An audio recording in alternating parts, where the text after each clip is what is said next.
Hello YouTube and welcome back one and all to another Raging Reality reaction video, where today, ladies and gentlemen, we are going to be doing another Dream Theater video.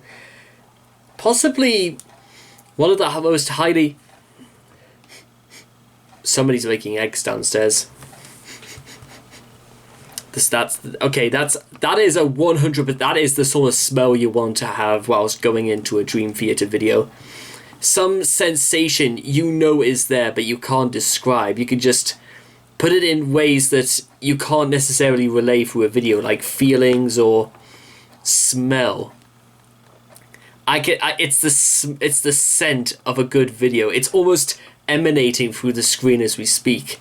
Now, if you're unfamiliar as to what exactly Dream Theater is all about, hopefully, ladies and gentlemen, you're going to get maybe a little bit of a crash course, because, in fact, I probably might get a crash course, because apparently I'm told this is the fastest of all Dream Theater songs, and that John Puccetti decided to play like they did this at a really fast tempo. So we're going to see what this is all about. Because you guys, if you've ever seen my videos to Erotomania and Hell's Kitchen, you're gonna 100%. I think we're gonna be all in for something, because Dream Theater does things what very few groups can do, and then some. So let's see what Panic Attack is all about. So, if you guys want to check out the original video for yourselves, links will all be in the description down below. So let's begin. That smell is absolutely, the aroma is, I feel like I need to like close my window just to keep the smell in here. So let's begin. Panic Attack in 3, 2, 1, and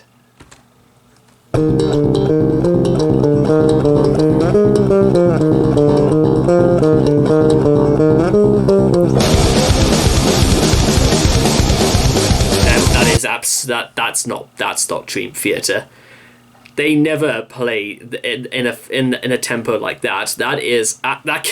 This cannot be Dream Theater.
Okay, ladies and gentlemen, that was Panic Attack by Dream Theater. I straight up did not even know that Dream Theater... In fact, actually, no, it's not that I didn't think they could do that, but I never expected them to do that. Ladies and gentlemen, because I think 100% it was purely for this purpose that they did this. They wanted to emulate. They wanted to literally give you an absolute case in point of what it means to have a panic attack. And I know I've been on the receiving end of panic attacks many times before. I've seen people go through panic attacks. In fact, actually, you know what? The experience of having a panic attack is actually very interesting. And I think from my own experience, it'd be worth going over in detail. It began when I was about 10 years ago, and it was about March or somewhere like that, when all of a sudden I felt really ill for some reason, and I found myself just waiting on the toilet for a very long time. But then I went out, and just all of a sudden when I went to classes and that, I felt like there was something not right. I felt ill. I felt like I just didn't want to be there, and I had absolutely no idea what was wrong. I didn't know why I was not happy going back into classes. I had no idea what was going on in my mind, because I felt like, and anytime I was in classes and that, I felt like I was waiting for the next disaster to happen. I was in anticipation about it, and when it happened, it was like the ground was about to split open beneath. And I was scared. I was afraid of going into classes. And you know what? Now that I've not had to think about it for 10 years, I can honestly say right now, I have absolutely no idea what the hell it was about. I didn't understand that. I suppose if I was to give one way in which I felt like I was having these panic attacks, is that school was a lot harder than I thought it was out to be, to try and become really top of the in the highest set in school. I felt like I was fighting against a brick wall. I felt like any attempt I made, anything I tried to do, anything that I thought I could do and succeed in, and then rise through that manner by applying that same level of diligence to other subjects, I thought I could do it. But it was met to no avail, because I don't know what it is. By the second I was in other classes, it's just I felt like all the fight had gone, because I don't know, somebody had said something, or it's just there was a dark cloud hanging over me, that sort of I wanted to perform. I wanted to excel in something. But I felt as if there was... I half the time I felt like in the classes I was in, they didn't particularly think many people who were trying hard were worth getting too much credit for, and to take away the limelight from them as much as possible. And that's maybe that's where it all started, ladies and gentlemen. That's where my phobia of stupid people came from. I absolutely cannot despise ignorance. The general pattern of events goes something like, if I hear or see something stupid or irrelevant on the news, I squirm inside, where I don't want to face it, because it would give the impression that that was more important than somebody achieving something, or coming to some very great grand conclusion in their mind about a very difficult subject on this planet. I felt like we were spending more time, resources, and effort on things that don't really matter, and that the things that did matter are the things that are not being talked about. You know what that feels like, ladies and gentlemen, where you feel as if for your intelligence, for how much you've worked and how much you've achieved and accomplished and how much you've shown what you can do, is the world really going to change that much despite the fact that you are succeeding? Does it change that much? Does it feel as if like if things are going to work, just because you get like a really good score on a test does not mean that life is going to get better, if you know what I mean. That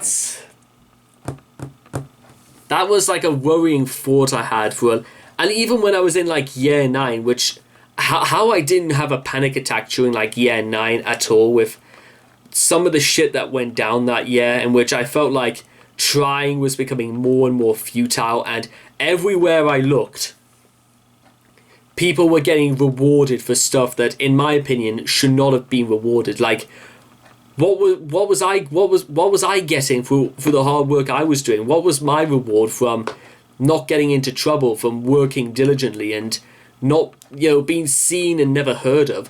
Where was my reward for just being a good sociable person? And to cut a long story short, there were a lot of periods during year 9 in which I actually almost thought about counting how many words I spoke a day, and I swear to God, at one point it was like less than 8,000 words a day I was speaking. I found trying to be so futile and pointless that I almost thought about just straight up giving up. Because giving up trying to excel myself, give up trying to be better, because I was surrounded by people that didn't seem to care nothing for anybody, whether anybody was trying hard or anybody wanted anything better for themselves. And the people that were, quote unquote, in higher sets than me were no better off than the people I'd known with, because I don't know if it was a very cockiness and arrogance, but I felt like, you know what, if I really could, I could do just as well, if not better than all of them put together. And maybe if that was the day I started to like realize that, you know what, no one else is going to do this from me, then maybe that was the day I also realized that people, it's so very difficult to comprehend, because on the face of it, it seems really simple to try harder, but in reality, how much will you be rewarded for trying harder? That's the thing I have to point out. But you know what? Again, it's at least worth trying. And you know what? No matter what anybody says, whether RageCon turned out to be a failure or not, at least I could say to people there that I tried. I gave my all in this.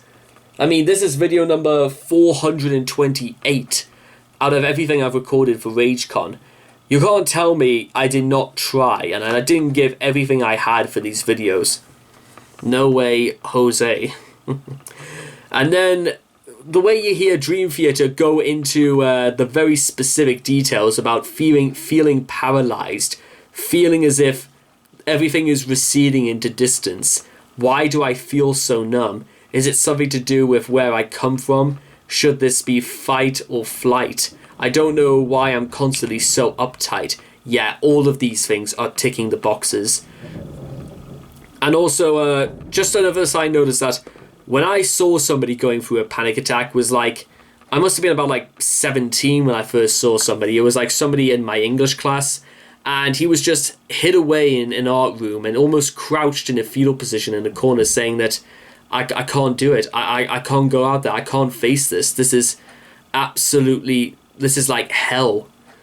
And you could tell in his eyes, and you could tell by the way he was shaking and the way he was looking at people, like he was going through some traumatic episode. He did not want to be seen, so he was doing as much as he could to stay away, and it made me feel very, very uneasy, because I was almost like that 10 years ago. And this was only 5 years ago when I saw somebody that I knew going through a panic attack. It's a horrid bit. It's a truly, truly horrid business. Helpless hysteria, a false sense of urgency, trapped in my phobia, possessed by anxiety, run, try to hide, overwhelmed by this complex delirium.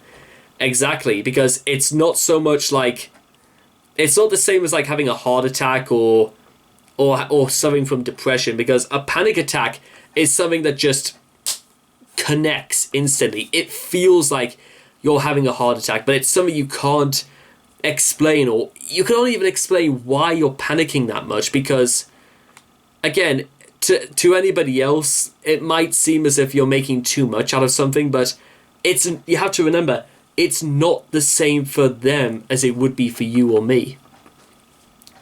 And as somebody who's gone through panic attacks myself and seen people experiencing panic attacks, the worst thing you could possibly... You know what the worst thing actually is you could say to somebody going through a panic attack at this moment is not telling them to buck up their ideas, because I could think of many instances where actually, telling people to, say tough love would be an answer. But you know what the worst thing is? Worse than tough love sometimes? Is by cutting them dead. Not acknowledging them or not seeming to realize this is a problem. Because, for the lack of a better term, you do not know what the problem really is about why somebody could be having a panic attack. Straight up just saying it's not important, we'll just, like a piece of paper, we'll just throw it up in the air, they can do what they want, they can fend for themselves. And back when I was talking about when I was in year 9, aka 13 going on to 14, there was a lot of pressure put upon the people in year 9, because troublemakers were causing a lot of problems. There was actually a lot of people I knew got in trouble for quite a lot of things. That was one thing, that a lot of people were getting into a lot more trouble, and it seemed to convey the idea that people just straight up did not care what was happening or what was going on with their lives, or for that matter, where they were going. And also for the fact that, how best can I put it, everybody was making very serious remarks saying that we're scrapping the 24-hour surveillance thing, so once you're out of school, what happens to you is not our business.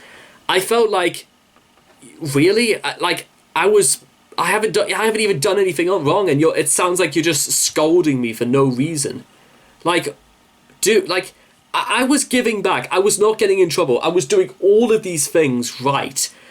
And I was just trying to, just basically keep out of sight and not get into trouble, because you can't get in trouble. You can't get into trouble by not getting into trouble, if that makes sense. But it felt like I was getting in trouble for doing absolutely nothing.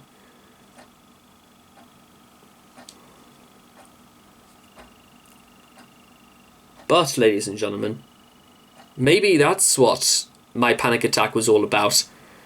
Not because I was not getting into trouble, not because I felt like I was getting into trouble for doing nothing, but maybe because I was doing nothing. Maybe because I wasn't receiving awards. Maybe it was because I was not in the top sets at 8 years ago. Maybe it was because I was keeping myself out of trouble. Maybe because I had a lot of problems socializing when I was that age. Maybe it was because more people expected more from me than I realized. Or maybe, just maybe,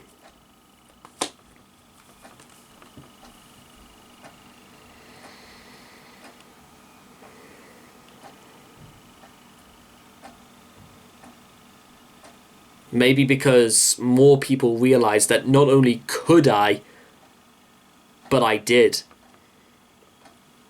There's like, I don't have time necessarily to go over all the details about what happened that year, because, ladies and gentlemen, that is an entirely separate video in itself. And I don't want to like crowd up too much of your time already, but you know what? I think, and I've barely had time to really...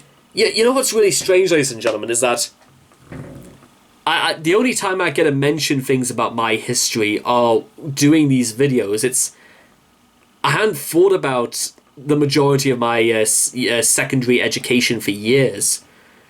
but almost like when I'm forced to contemplate or be reminded of subjects like panic attacks and, you know, lack of success and all that sort of stuff, it's almost like I can't escape it. But, and even if, ladies and gentlemen, you've ever been on the receiving end of panic attacks, of being surrounded by fear, just remember that whatever happens to you, you go and talk to somebody who knows what they're talking about, and somebody who can give you advice, give you something to make you feel well. Make sure you're heard and understood. So then, even if things don't get better immediately, it is a working process to get better. Because you know what? When I look back on it, there was only one person who got me out of my situation. There was only one person who did this. And I'm going to reveal who that is when I get to talk about the whole of Year 9 as a whole in a video that's going to possibly be maybe 2 to maybe 3 hours in length. Possibly. It really, really does depend. So make sure, hopefully, to check out that video, because Dream Theater have sent like a friggin' dagger through my heart. But you know what? I think it's a necessary dagger, because now my heart pretty much bleeds out in front of the camera right now. And the more I think about it, if all the things that happened 10 plus years ago is what led to me being able to sit here, you know what? Having disasters like panic attacks and meltdowns over the years, I think that's taught me something very, very, very important about life. Is that if I simply, for one, I think it makes my life a little bit more interesting than I think, because it's not a very simple journey from A to B. If it was a simple journey from A to B where I had no problems in life, then who would be interested in that sort of thing? That's not an interesting narrative. It's interesting that I've learned and I get better, and then I learn again, and then I succeed and do all that sort of stuff. This video series has almost become a journey in itself, one of self-discovery, and one where the whole is greater than the sum of its parts. Just like Dream Theater. So anyway, I hope you guys have enjoyed this reaction video. Please leave your thoughts and comments in the comment section down below. Let me know what you guys thought of Panic Attack by Dream Theater. Please also make sure to also like and subscribe to get daily notifications when my videos come out. And I hope to love you guys again in the next reaction video. Take care. Bye-bye for now.